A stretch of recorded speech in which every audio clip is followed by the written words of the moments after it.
diakon dan Bapak Ibu, saudara-saudari, anak-anak calon penerima komuni pertama yang dikasihi Tuhan Yesus. Sungguh Allah mengasihi kita semua. Sejak semula Allah menciptakan kita dan menghendaki agar kita ciptaannya hidup bahagia dan selamat. Ia tidak hanya menciptakan kita, tetapi juga memberikan segala sesuatu untuk kehidupan kita. Namun oleh karena dosa, manusia akhirnya jauh dari kebahagiaan yang dikehendaki oleh Allah itu. Walaupun demikian, saudara-saudari, kasih Allah tidak pernah luntur. Ia tetap mengasihi kita.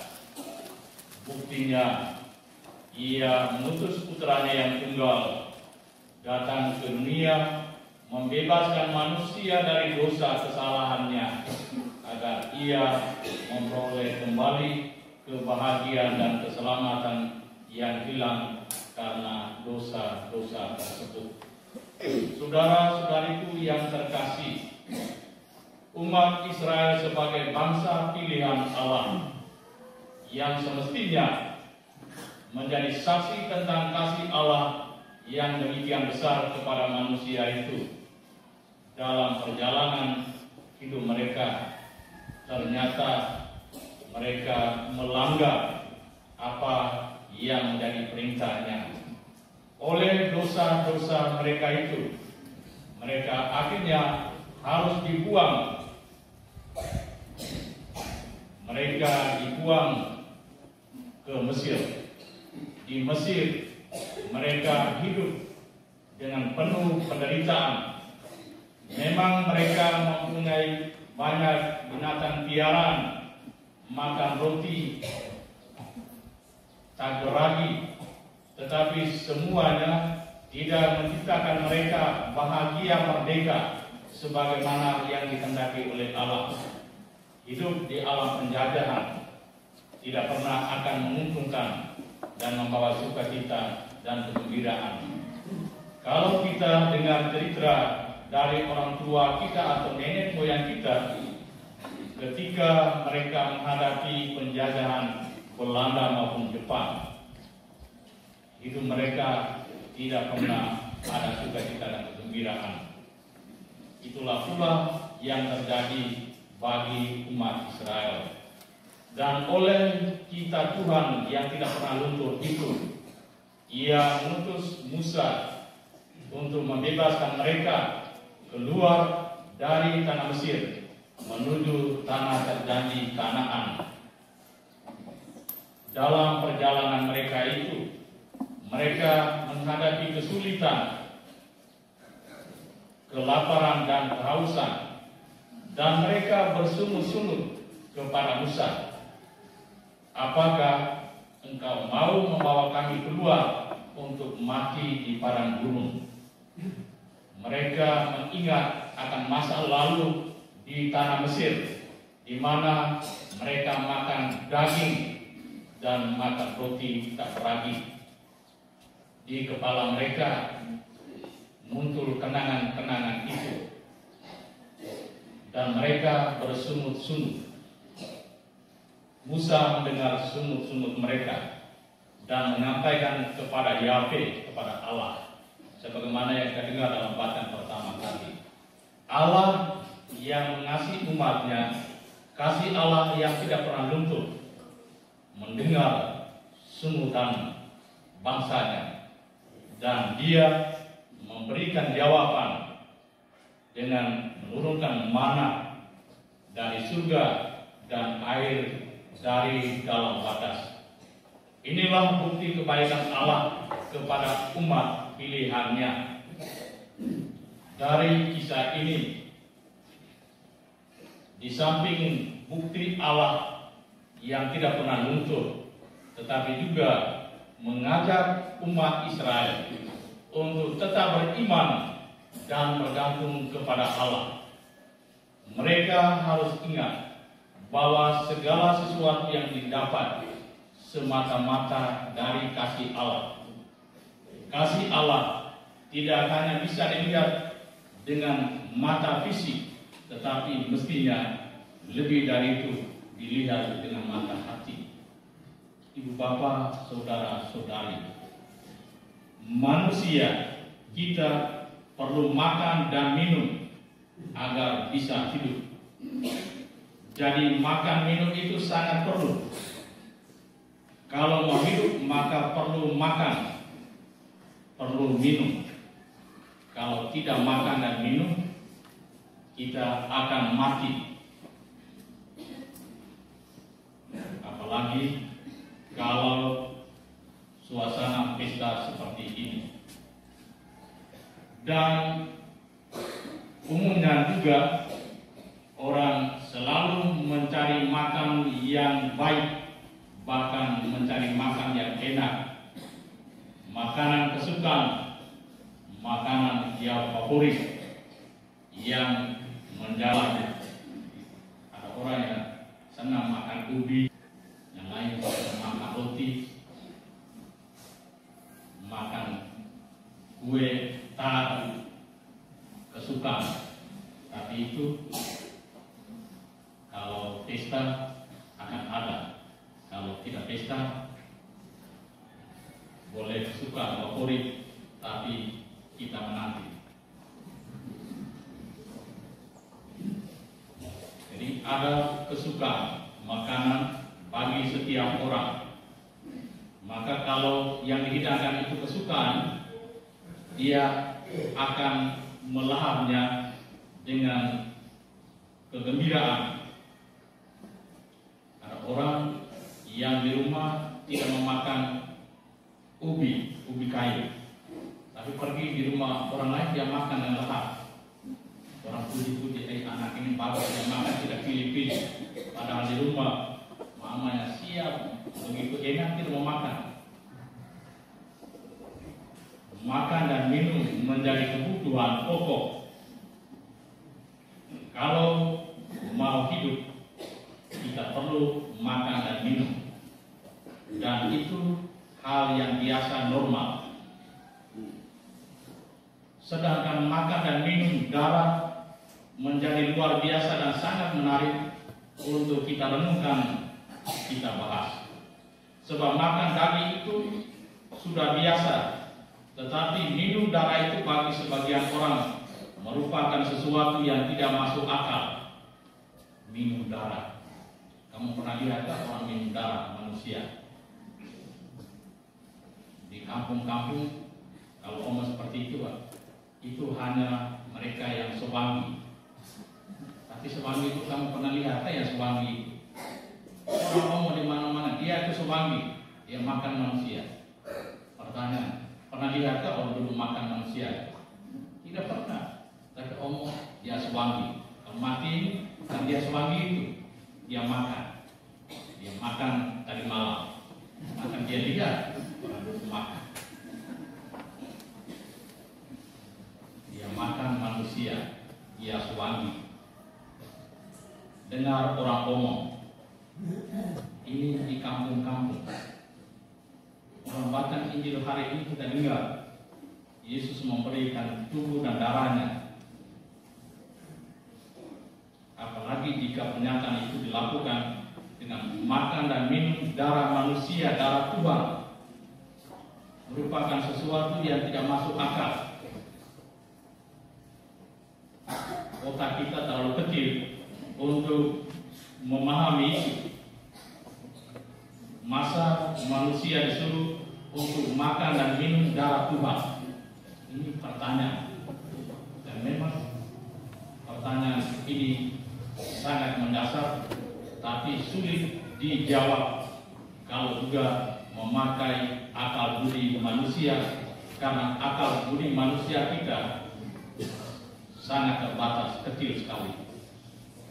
Ibu bapak, saudara-saudari, menurut pemahaman iman Kristen, iman Katolik, memakan daging dan minum darah menjadi tanda yang nyata dan adanya persatuan antara yang dimakan dan yang memakannya. Ada hubungan yang sangat erat. Dalam nas Injil hari ini, Yesus masih berbicara tentang roti hidup yang memberi jaminan keselamatan kekal. Roti itu sendiri turun dari surga, dan roti itu sendiri kekal adanya, mempunyai daya hidup yang abadi.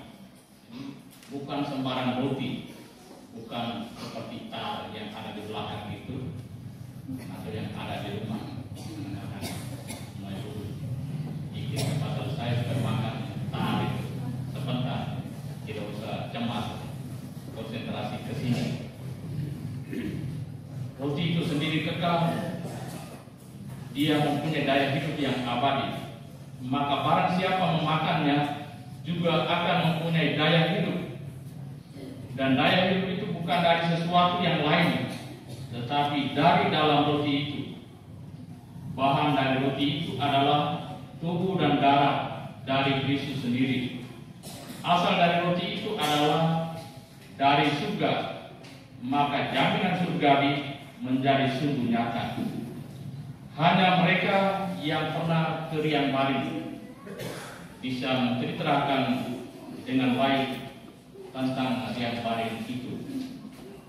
Hanya orang yang pernah datang ke Riang Baring, dia berjalan lalu dia pulang, dia cerita Riang Baring itu seperti ini, jalannya begini, indah sekali kalau ada di gereja, mana laut. Kalau tidak hanya dengar cerita, apa yang belajar, oh Riang Baring itu rata sekali. Dia hanya dengar cerita. Karena dia berdiri tempat yang tinggi, dia laut, dia rata semua. Jadi hanya orang yang pernah datang ke Riang Baring yang akan menceritakan itu. Roti yang turun dari surga lah yang memberikan pengharapan surgawi lebih nyata.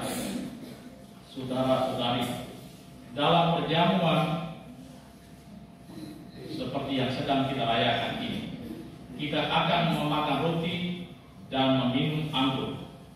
Roti dan anggur itu memberikan jaminan kehidupan yang kekal, menjanjikan kekuasaan kekal. Di dalam roti dan anggur itu, kita mengimani bahwa Yesus benar-benar hadir menjadi tubuh dan darah Kristus. Kita tidak sekadar menerima roti dan minum anggur, tapi itu adalah tubuh dan darah Kristus sendiri. Secara pribadi, iman dan kepercayaan diperlukan untuk menerima tubuh dan darah Kristus. Dan tindakan serta kata-kata imanlah yang menghadirkan Yesus dalam roti dan anggur itu. Dan tindakan Kristuslah yang menjadi imam, altar dan sekaligus korban, merelakan hadir dalam roti dan anggur, supaya kita dengan mudah menyantapnya menjadi satu kesatuan dengan tubuh kita. Ketika orang menyambutnya dengan iman, ada persatuan, hubungan yang erat antara kita dengan Kristus yang kita sangka. Dan itulah yang dimaksudkan, dan itu hanya terjadi kalau orang mempunyai iman yang mendalam, bukan mempunyai pikiran kita tidak mau, tapi yang punya iman. Beda orang yang bersekolah dan yang tidak bersekolah, beda yang bersekolah, beda yang beriman. Apa yang kita santap menyatu dalam diri kita, mempengaruhi dan tindakan kita. Roti dan anggur dalam perjamuan kudus yang kita santap juga sudah selayaknya mempengaruhi kita, tindakan dan perkataan kita. Tidak hanya kita datang terima lalu selesai, tapi harus mempengaruhi perkataan kita, tindakan kita sehari-hari. Kalau baru terima tubuh dan darah Kristus, keluar lalu baku pukul, keluar lalu maki, tidak ada guna. Tuhan Yesus tidak suruh seperti itu. Atau sesudah penghuni berkelahi antara suami dan istri karena utang banyak, misalnya. Ini apa artinya datang terima tubuh dan darah Kristus? Yang kita terima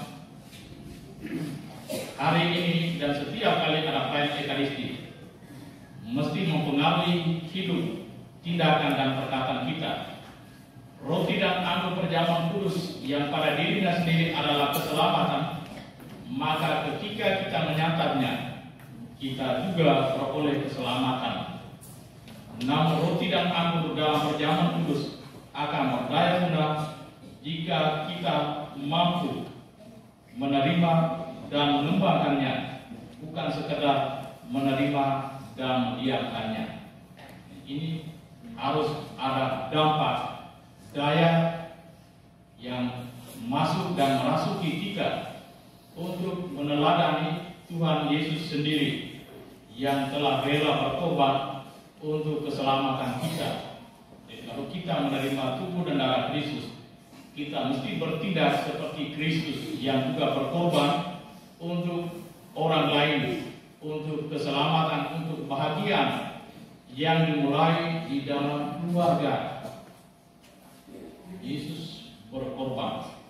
Yesus tidak egois, ingat diri.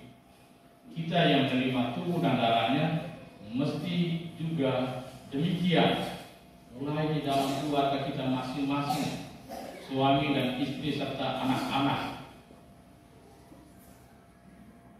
Jangan suami egois, ingat diri, dan juga istri.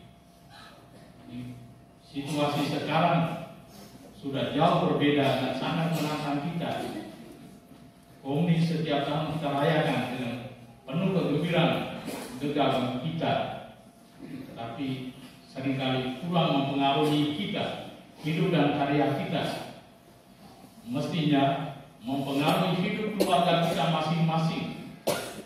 Ada pengorbanan di sana, ada kasih sayang yang tulus ikhlas dari suami dan istri.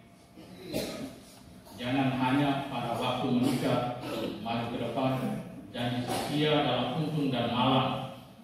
Tapi sesudah itu di luar, ya kalau kuntung sama-sama, malam masing-masing. Suami sakit, istri selalu dekat itu merawat. Bapak bagaimana, sakit di mana? Kalau istri sakit sedikit saja juga maka mau mati.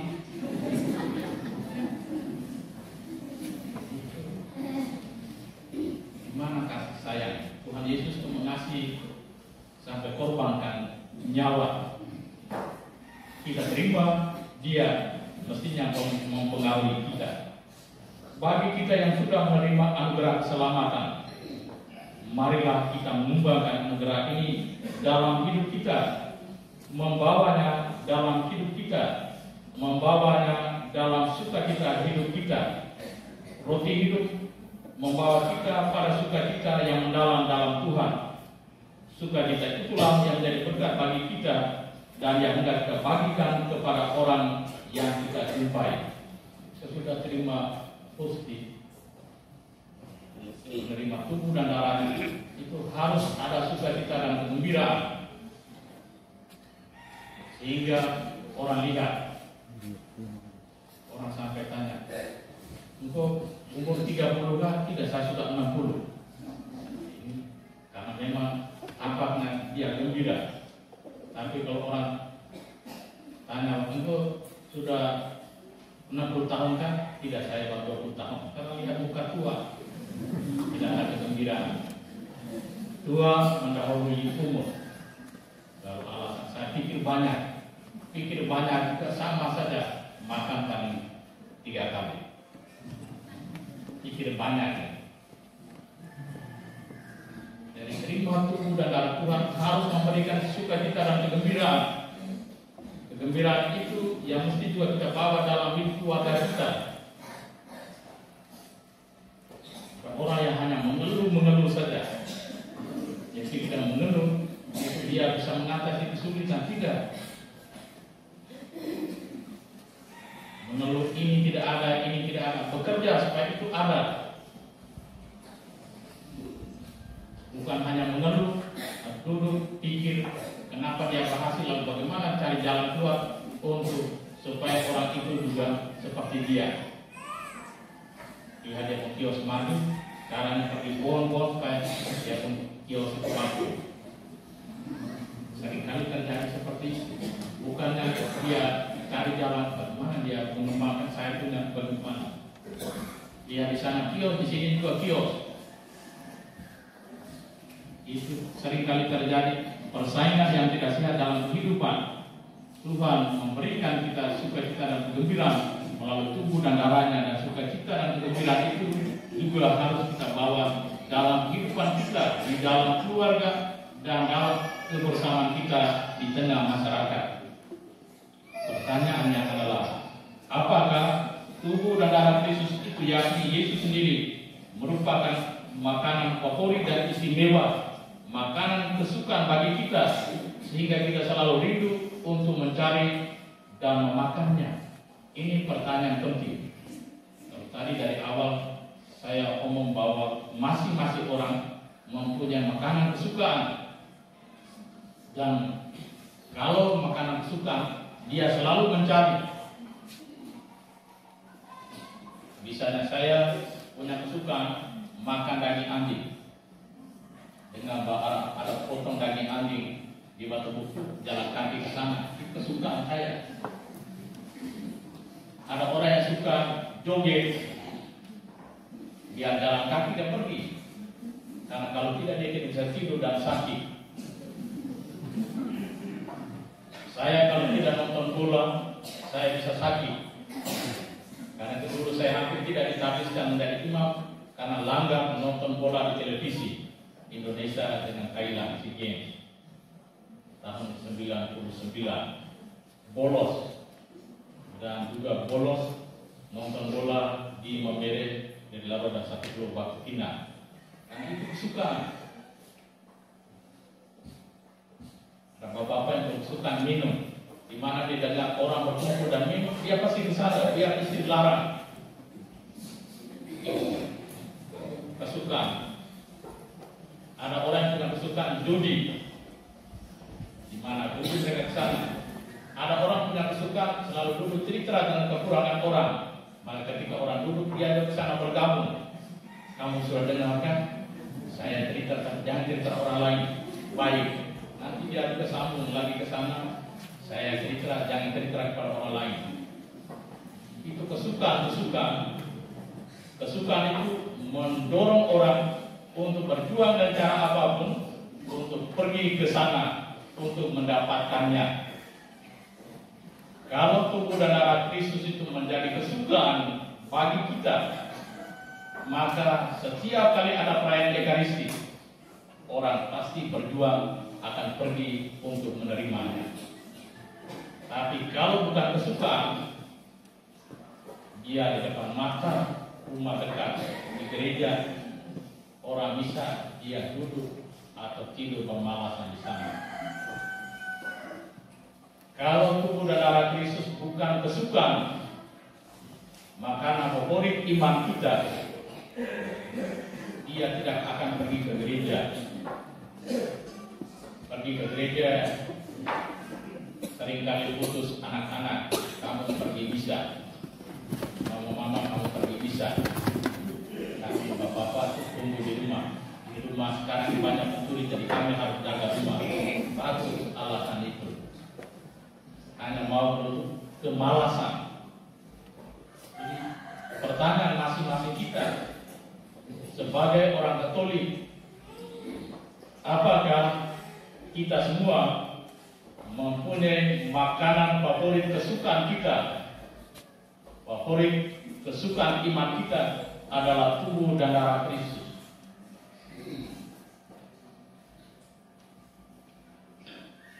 Anak-anak hari ini akan menerima komi pertama tubuh dan darah Kristus, makanan favorit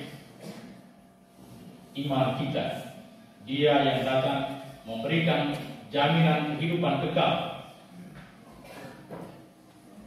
Semoga kerinduan anak hari ini yang tidak lama lagi akan dipenuhi. Kerinduan itu terus menerus dan menjadikan sebagai makanan kesukaan favorit anak-anak, sehingga setiap kali ada perayaan Ekaristi maupun ibadah di mana saja di KPG, Yesus yang hadir di sana, di mana 2 atau 3 orang berkumpul atas namanya. Kita juga berjuang hadir di sana, mendengarkan sabdanya, menerima tubuh dan darahnya sebagai jaminan hidup kekal, kekuatan kita, daya yang memampukan kita untuk mengatasi berbagai macam kesulitan dalam hidup ini. Dan itu hanya mungkin kalau kita mempunyai kerendahan hati, kalau kita secara tulus ikhlas, sebagaimana yang disampaikan oleh Paulus dalam bacaan kedua tadi. Paulus melihat bahwa jemaat di Korintus punya kebiasaan yang salah dalam perjamuan. Kalau kita baca lengkap tentang itu, sebenarnya Paulus ngomong pertama tentang jangan bergaul dengan orang yang malas bekerja. Orang yang malas bekerja jangan beri makan. Ya, lihat orang malas-malas di Korintus itu. Beda dengan kita orang di Riambari ini rajin bekerja.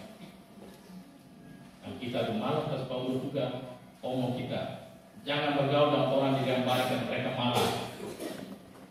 Tapi kita rajin. Paulus tidak omong itu. Paulus lihat apakah kita punya kebiasaan kalau kita berkumpul bersama perjamuan itu, kita makan, kita punya bekal sendiri atau juga kita bagikan kepada orang lain.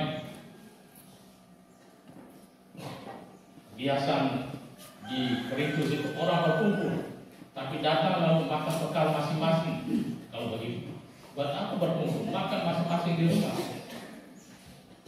Perjamuan itu harus membahagiakan, seperti Yesus mengadakan perjamuan, Dia berikan tubuh dan darahnya kepada semua yang ambil bagian di dalamnya.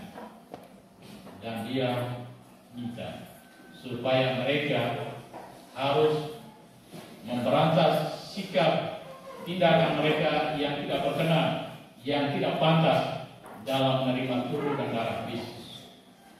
Karena Dia sangat istimewa.